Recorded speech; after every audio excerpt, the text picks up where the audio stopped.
Hey, let's take a look at the conditions outside for today. Santa Anas are back. We are expecting temperatures along the coast and inland to soar into the 80s yet again this afternoon, very similar to what we saw over the course of this past weekend. So the past weekend that we wrapped up, Saturday and Sunday, both very warm days. Today is going to follow suit. Plenty of sunshine across the board as humidity has dropped down significantly. Remember, it's warm, dry air that's coming from over the mountains. And in turn, our wind gusts are picking up. So a wind advisory is in effect for our valleys as well as the western slopes of the mountains. Julian expected to climb to 45 miles per hour by the time we get to just 11 a.m. So a couple hours from now, we'll really notice the impact of that. By the time we get to tonight and early tomorrow, those winds pick up yet again. 9 a.m. tomorrow, we're up to 39 miles per hour in Alpine, 38 in Julian, so still breezy going into Thursday. While we are going to be seeing for Thursday that Santa Anas are still active, we'll also see a trough of low pressure sliding in.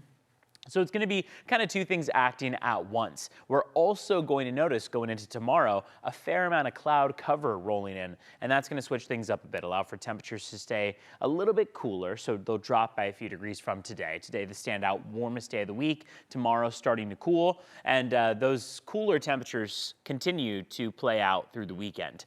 Coastal temperatures on average will be at 67. Instead, we've got low 80s. Inland valleys, mid 80s. So across the board, from the coast to our inland valleys, we're way warmer than normal by 10 to 15 degrees. We cool down through about Friday. That's the coolest point, 67 degrees, warming up just slightly by the end of the weekend and early next week. Low 70s are back.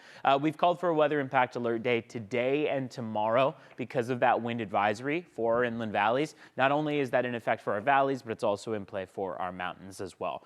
So today and tomorrow, particularly windy days, and also particularly hot days, really. So keep that in mind, especially inland. Deserts are going to be in the 70s and 80s. Overnight lows get a little chilly. Big question mark over Tuesday of next week. Seems to be our next opportunity for rain, but still pretty far out in the forecast. As always, you can find an extended weather forecast on the CBS 8 app. You can stream now for free.